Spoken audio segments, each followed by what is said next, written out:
vuelta a Tolerancia Cero con nuestro siguiente invitado, recién electo por 2 años. Esos son los periodos casi por unanimidad, 16, 17 votos, me parece, en la Corte Suprema. Don Sergio Muñoz, gracias por estar aquí. Sergio, muy buenas noches. Está con nosotros en vivo y en directo. Sergio, ¿cómo le va? Muy bien, muy buenas noches. Un agrado estar con usted y un privilegio para la justicia estar compartiendo con usted estos momentos. Sergio, yo quiero partir por algo que está súper en la discusión hoy, en este momento. Tiene que ver con la elección o con la nominación de un nuevo miembro de la Corte Suprema.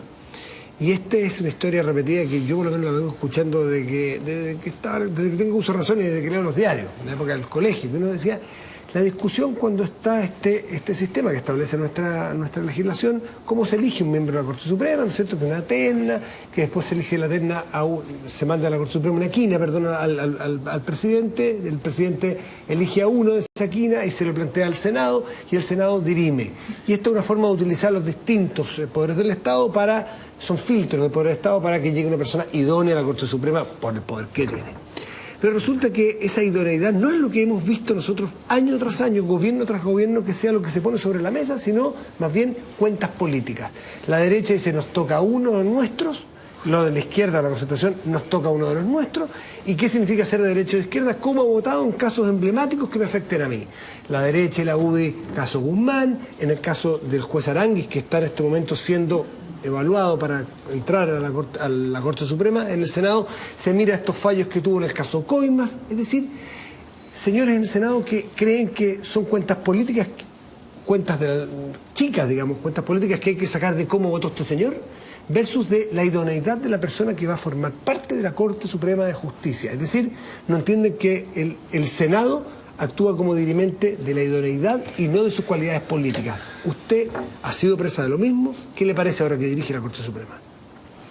Nosotros estimamos que el sistema está diseñado para la elección indirecta de los integrantes de la Corte Suprema y este es el que está establecido en la Constitución y yo creo que no tiene nada de malo.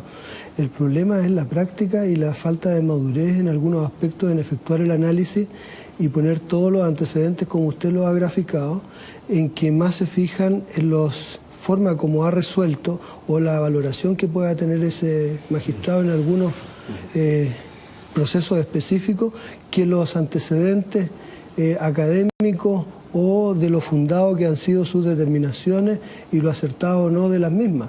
Nos parece que en algunas ocasiones ha sido hasta vejatorio cómo se ha tratado a los magistrados y que no es por una particularidad de ellos, sino que es una particularidad que tienen los actores políticos en el tema de la forma como ellos evalúan y cómo de alguna manera ponen todos los antecedentes sobre la mesa y de alguna forma se hace un escrutinio público, pero no a las alturas que el cargo y las circunstancias lo aconsejan. ¿Usted comparte que ese juicio que hacen algunos al decir que el Senado...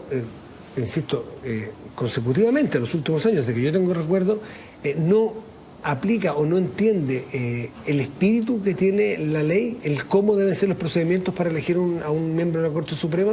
Es decir, aplica su voto con carácter político y no de idoneidad, que es el espíritu de la ley, que pase por distintos sectores o distintos poderes del Estado para conseguir a la mejor persona que quede en la Corte Suprema. ¿Usted comparte ese juicio de que no se respeta el espíritu de la ley? No, lo que pasa es que los señores parlamentarios, los senadores en este caso, renuncian a lo que es una convicción propia y la ponen al servicio de una colectividad, que es lo más grave, porque ellos no efectúan una valoración personal, sino que están a la valoración que hace incluso su corriente política, porque el sistema fue diseñado para que cada autoridad en conciencia emitiera su parecer. La Corte Suprema hace la quina, el presidente, como usted lo graficó, elige un nombre y después los señores del Senado efectúan simplemente su votación de acuerdo a los méritos o deméritos que ellos estimen pertinentes y puede salir la persona aprobada o rechazada. Y en eso cada uno ejerce sus facultades. Lo que ocurre es que son los mismos parlamentarios los que, renunciando a eso, a su capacidad de deliberación propia, la ponen al servicio, y eso es lo que en definitiva enrarece toda esta elección de los ministros. Buenas noches, señor presidente de la Corte Suprema. Yo creo que los políticos votan en conciencia política. La gente vota de acuerdo a la conciencia que tiene, a los oficios, a las prácticas.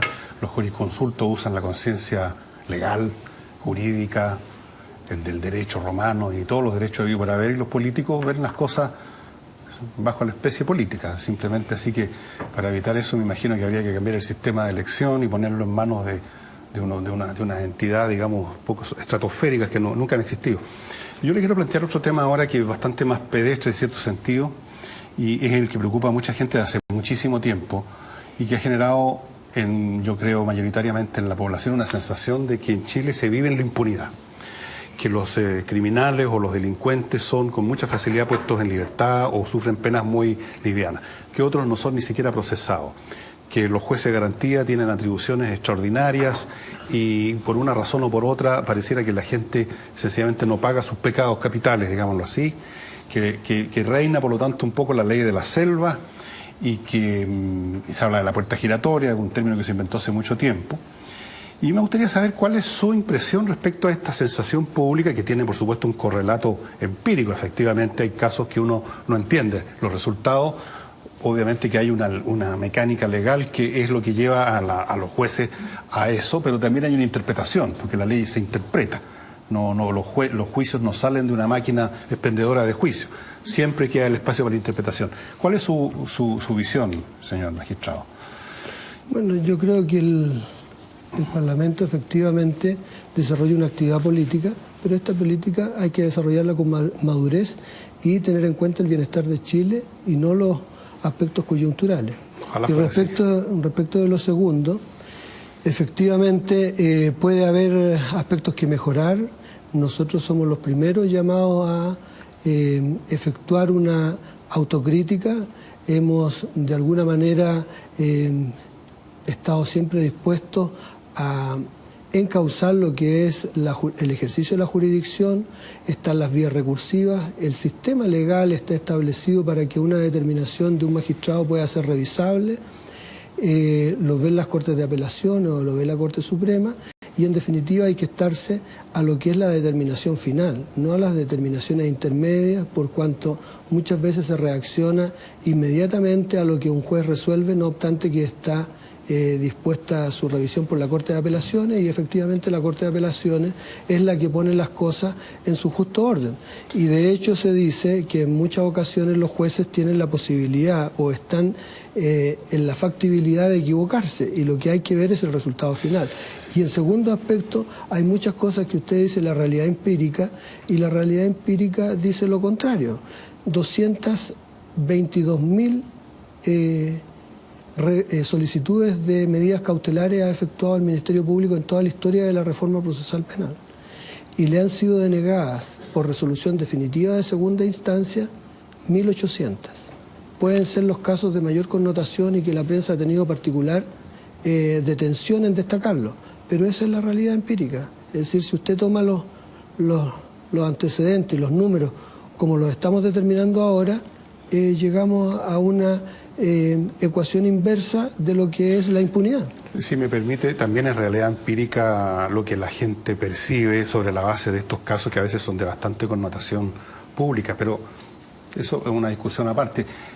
Usted dice que en todo caso hay otras instancias donde se resuelven las cosas, pero uno a primera vista pensaría que un sistema que tiene que con mucha frecuencia recurrir a una especie de segunda o tercera instancia para resolver casos, hay algo que no está funcionando, porque me imagino que el caso ideal, desde el punto de vista incluso de la eficiencia, de la cantidad de juicios y asuntos que se pueden terminar de una vez por todas, es que el 100%, por ejemplo, quedará bien resuelta en la primera instancia, y no que tengan que estarse recibiendo en una segunda instancia y luego quizás en una tercera instancia que por definición va llevando miles y miles de casos a instancias cada vez con menos personal, por definición.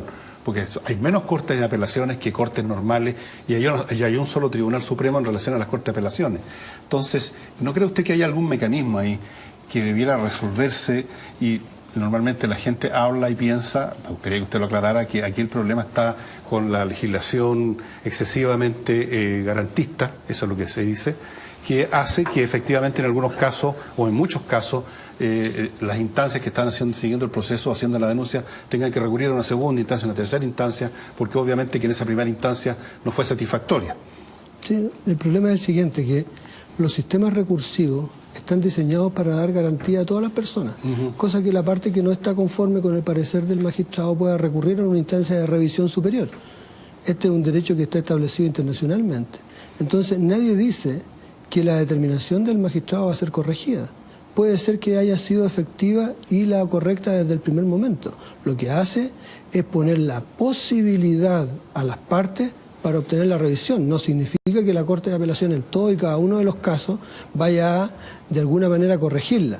El aspecto de que se critica el garantismo es que estábamos en un sistema anterior al año 2000 que era inquisitivo, en donde las garantías de los imputados estaban desconocidas. Y el mismo legislador estableció un sistema en que se tenía como premura fundamental y aspecto sustancial respetar las garantías de los imputados. Lo que ocurre es que el mismo Poder Judicial ha determinado que hay aspectos que corregir. Nosotros hemos estado dispuestos y hemos participado incluso en diferentes foros y en comisiones de estudio para ver cómo nosotros podemos equiparar incluso a las víctimas con los derechos de los victimarios. Lo he graficado en otras instancias, pero se lo puedo reiterar. Un imputado tiene el derecho a guardar silencio. Derecho a guardar silencio que no tiene la víctima. Y usted protege más la persecución del delito en el sistema que la indemnidad de un menor o de un mayor. Y eso no puede ser. Eso no puede ser. Tenemos que ponernos claro cómo protegemos mejor a las víctimas, cómo de alguna manera le damos mayor eficiencia al sistema de persecución penal. Pero no es por sacrificar a las víctimas, no es por sacrificar a los imputados. Los imputados están con sus derechos y hay que ver cómo nosotros le damos a la policía los instrumentos para que sea más eficiente, al Ministerio Público para que sea más eficiente y que la determinación se obtenga con mayor eficiencia. Pero no significa que a la costa de dejar a toda la gente presa vamos a entender que con eso estamos siendo mayor eficientes. Porque aquí se olvida que los mismos delincuentes son tan chilenos como los victimarios. Entonces no están en la vereda del frente, no son de otro país. Perdone, juez, una última cosa nada más. Yo no creo que, habrán algunos, no es el caso mío y creo que hay casi nadie, que simplemente vea esta cosa tan simplista como que hay que dejar a todo el mundo preso apenas lo hayan denunciado o los hayan llevado ante una corte. Simplemente apunto al hecho de que tal vez hay una sensación de que hay un exceso de casos donde los victimarios reciben toda clase de facilidades o protecciones que les permiten a la semana o a las horas o a los meses estar nuevamente delinquiendo. Ese es el punto que siente la gente. Nadie está pidiendo que se produzca, que se genere aquí como en la época del siglo XVI, que aparecían todos colgados en los árboles, ¿no es cierto? Sino que hay una sensación, y que yo simplemente hago eco de esa sensación, ¿sí? Y que viene hace mucho tiempo, y que hay un montón de casos donde se produce esta cosa, pero en fin. Eso es lo que de alguna manera nosotros decimos que efectivamente es una percepción y que no tiene correlato en los aspectos empíricos de números, y que si hay algo que corregir, podemos hacerlo, y somos los primeros que estamos propiciando que la legislación sea puesta al día y que se reconozca los derechos de cada uno de los intervinientes en el proceso penal. Fernando. Presidente, yo fíjese que creo que un país es desarrollado no necesariamente cuando el PIB per cápita es más grande. Es desarrollado y sobre todo cualitativamente cuando sus ciudadanos entienden mejor cómo funciona su país, las instituciones que se han dado a través de la historia, cuando saben cómo opera la justicia, cómo operan el Congreso, la Cámara de Diputados, cómo se eligen, cómo se pasan las leyes. Mientras un pueblo sea más educado en cómo funciona el sistema, yo creo que pueden entender mejor lo que hay que enmendar y cambiar, y también pueden asumir mejor las situaciones desde un punto de vista práctico.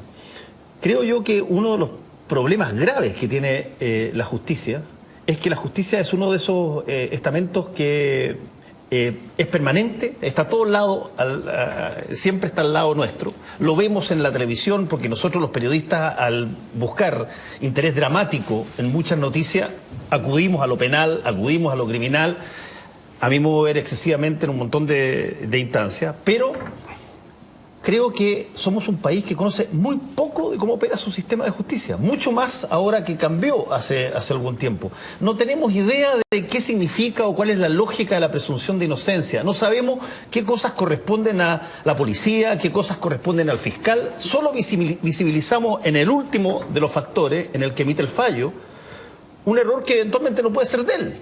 Puede ser perfectamente de la fiscalía, puede ser perfectamente de las policías que no entregaron los materiales, no entregaron la evidencia, pero ha habido, a mi modo de ver, y esa es mi pregunta, ¿cómo lo ve usted? Ha habido, a mi modo de ver, una suerte de falta de pedagogía sobre el sistema judicial en el cambio, en general, tan grande, donde la gente no tiene la más leve idea que el juez hoy día no investiga, o no tiene la más leve idea de cómo operan determinadas variables. Se habla de, tenemos un sistema garantista, y eso suena como un título, pero si uno pregunta, bueno, ¿qué significa eso? A la hora de que tú caes preso, por alguna razón, o que tienes algún problema. No se sabe muy bien. Y yo creo que esa es una falla del sistema judicial.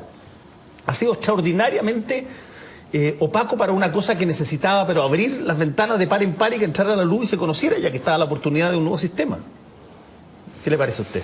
Estoy de acuerdo con el diagnóstico.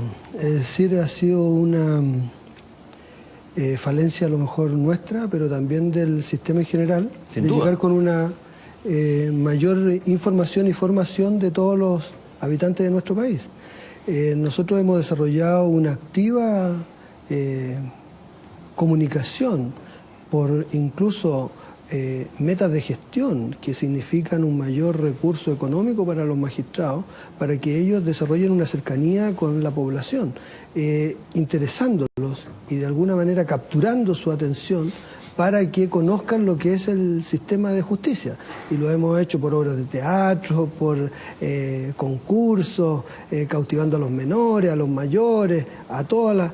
Nos hemos acercado a la comunidad. Lo que pasa es que nuestra actividad involucra a miles de personas en todo este tiempo. No es de alguna manera muy decidora, pero estamos tratando de llegar con mayor ahínco a toda la comunidad, abriendo los canales de comunicación, utilizando todos los elementos que nos da la modernidad, desde Twitter, Facebook, ahora un canal por internet que se acaba de inaugurar la semana pasada. Todos los aspectos de comunicación que tengamos los vamos a poner a disposición de esta causa. Yo creo Lo determinante es lo siguiente, es que es una carga para nosotros que la hemos asumido así, pero también creemos que es una carga del Estado, para poder determinar cuándo actúa la policía, cuándo actúa el Ministerio Público, cuándo actúa Gendarmería, cuándo actúan las diferentes instituciones en AME. En el mismo vocabulario de la prensa muchas veces se habla de la justicia para referirse al carabinero, pero la gente cuando se habla de justicia hace una asimilación de lo que es los tribunales. Entonces, lógicamente, que se produce esta confusión. Es de materia de educación cívica de la población. Y nosotros estamos empeñados en tomar esa bandera para llegar de alguna manera a hacer claridad en este tema. Es una tarea que comienza, pero que es de largo aliento. Perdón, pero hay un punto en específico que fue noticia en los últimos días cuando se planteó por parte de la candidata Evelyn Matei la idea del observatorio judicial, que ella lo planteó en su campaña, el gobierno lo asumió como propio y lo planteó en términos más prácticos. Que yo encuentro que ese es justamente donde está el problema, porque al concentrarse el asunto en cómo falla el juez, se oculta en gran medida cómo operó el proceso. Porque los jueces a veces tienen que fallar como tienen que fallar de acuerdo a las evidencias que les presentan. ¿Cómo sé yo dónde está el error si es que solamente veo a los jueces? Quizás cuando usted era juez con el antiguo sistema y a usted le tocaba ser el acusador, el investigador y quien fallaba, yo podía decirle al juez a través de su fallo si estaba equivocado o no estaba equivocado, porque tenía todos los elementos en la misma mano. Hoy, y los casos más connotados, hemos visto donde hay fallas ostensibles en agentes colaboradores de la justicia y no hay más alternativa, de acuerdo a las leyes, que liberar a alguien que eventualmente pueda haber sido culpable. Y si es que el observatorio es del juez, entonces, bueno, ese juez va a ser de alguna forma en esa instancia va a ser sacrificado en función de algo que no era su incumbencia, no era de su responsabilidad. Claro, el hecho es que hay diferentes audiencias que se realizan en distintos procedimientos y lo que se está generalmente es a la entrevista que se hace de las partes. Es decir, jamás yo he visto que en alguna exposición de los antecedentes de la noticia se diga que los antecedentes expuestos por una parte fueron tal, que los antecedentes fueron de la otra tal y que la legislación dice tal y que el juez emitió el parecer de esta manera. ¿Por qué? Porque es poco atractivo, eso parece una sentencia. Generalmente lo que se va a tratar de buscar es la conceptualización que se hace por cada uno de los actores y en esa conceptualización se hace una simplificación del tema y no se exponen todos los antecedentes. En algunos casos hay que reconocer que la prensa sí ha efectuado un papel importante porque ha establecido cuáles fueron los errores y que el juez no tenía más remedio que ponerle en libertad si la persona llega después de las 24 horas al control de detención. No existe ninguna posibilidad, sea el crimen más atroz, si se controla la detención pasado 24 horas. Y eso ha ocurrido. Y hay casos emblemáticos que han ocurrido en ciertas ciudades, que hay deficiencias porque no se ha dirigido la acusación en tiempo y forma y han quedado delincuentes, traficantes, pero la prensa ha destacado también ese hecho. Yo creo que a eso es lo que hay que ir un poco, a hacerlo a lo mejor con algún detenimiento de origen más específico. En cuanto a los antecedentes. Presidente, en una entrevista de hace un par de días en el diario La Tercera, usted dice: no voy a dejar que se ataque al Poder Judicial. Usted estima, para saber lo que viene de aquí en adelante, sus 2 años, ¿usted estima que lo que ha pasado en el gobierno del presidente Piñera y su antecesor, el juez Ballesteros, hubo un ataque? ¿Usted siente que el gobierno del presidente Piñera atacó al Poder Judicial? Yo creo que desde... Para entender sus cánones de qué es o no ataque. Sí, lo que ocurre es que aquí en Chile se produjo un hecho muy sintomático, que para facilitar la comprensión de la gente de lo que era la reforma procesal penal, se dijo que prácticamente era una reacción en contra de la mala práctica que estaban asumiendo los tribunales, y tiene todos los discursos, incluso hasta el mensaje de código, que así fue cimentándose todo lo que era la reforma para convencer más fácilmente a la población que era necesario el cambio, y desde esa fecha que todas las personas que llegan a ciertas instancias de autoridad van repitiendo el mismo discurso, como si el Poder Judicial en alguna manera se hubiera opuesto a la reforma. El Poder Judicial siempre ha estado por mejorar lo que son las estructuras judiciales, darle una justicia de calidad y de excelencia a la gente. Nunca ha estado en contra de eso. Entonces no es necesario atacarlo y no es necesario de alguna manera estar en una constante pugna, porque nosotros nunca hemos buscado ninguna pelea, siempre hemos respondido a lo que son ciertos ataques. A eso es lo que me refiero. Se van a analizar comunicacionalmente cada una de las expresiones y se van a poner los antecedentes a disposición de la comunidad para los efectos de que ella se forme su propio juicio. A eso es lo que me refiero, porque muchas veces se hace un ataque que está conceptualizado o se efectúan calificaciones, pero no se indican cuáles son los antecedentes en que se sustenta. Usted, siendo ministro de la Corte Suprema los últimos 2 años, ¿se sintió atacado como miembro del Poder Judicial por este gobierno?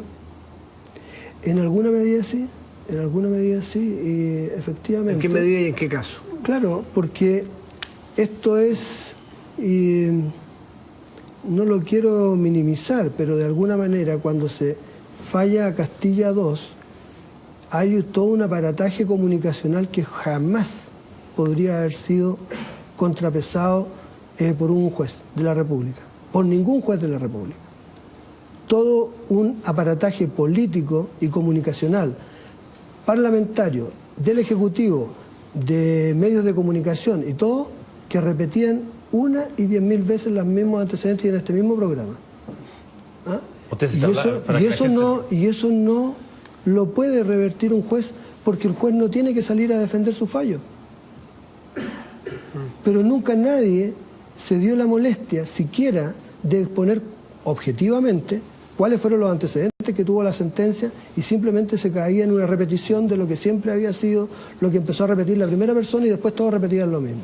Estamos refiriéndonos, cuando usted habla de Castilla II, de la paralización de la termoeléctrica. Sí. muy grande en el norte de Castilla 2. Sí. ¿Cuál era el argumento, a su juicio, más falaz que usted encontraba que se repetía y se repetía? No voy a revivir una historia ya superada. Lo que puedo decirle como antecedente, que en el caso de Castilla 1, todas las instancias administrativas rechazaron el proyecto y por un recurso extraordinario de revisión, que es excepcionalísimo, se revivió. Y la forma en que se revivió en la tramitación de ese recurso extraordinario fue observada gravemente por la Contraloría General de la República. Y nosotros constatamos esas mismas irregularidades y declaramos la ilegalidad. Entonces no veo en qué podamos habernos equivocado tan gruesamente. Es que ahí hay un punto que los críticos, básicamente, a lo que ha sido la función de la Corte Suprema en general y de los jueces que han seguido los casos que afectan a termoeléctrica o afectan situaciones medioambientales, el argumento que se establece ahí, y no sé si es que ese era el mantra que se repetía, pero el argumento que se establece es que el juez ha asumido para sí una labor que no tiene, que es la de regular medioambientalmente el país. Esa función no la tiene la justicia y, por lo tanto, al determinar un montón de cosas que tienen que ver con la calidad del proyecto propiamente tal, entra en un ámbito que no le compete. Si el juez no ha hecho nada de eso, el juez ha examinado la misma prueba que tuvo a la vista la autoridad administrativa. Si nosotros no fallamos con nuevos antecedentes y además nosotros vemos ponderaciones de legalidad, eso es lo que vemos. Entonces, se simplifica todo el discurso y de alguna manera se minimiza el conflicto en frases, pero no le dan todos los antecedentes. Incluso yo invito a toda la gente para que no vea el fallo nuestro, que vea el informe de la Contraloría respecto a este tema. Usted dice, los jueces no tienen que defender sus fallos, hablan por sí mismos los fallos.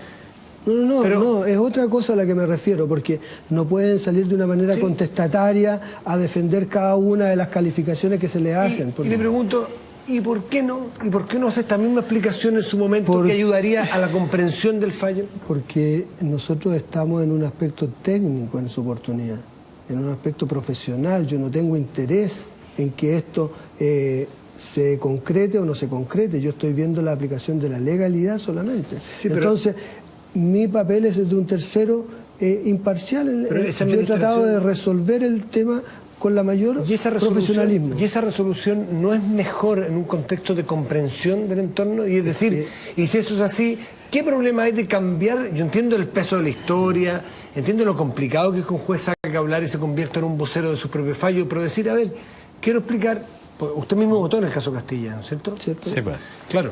Decir, a ver, yo quiero explicar que aquí, lo mismo que acaba de decir, se están recurriendo a una argumentación circular. Le voy a contestar la pregunta. Es que hay un aspecto que los jueces tramitamos en papel sellado, dice el dicho que ya desapareció, y no en papel de diario. Ya, pero esa es la historia, pero ¿por qué no cambiar?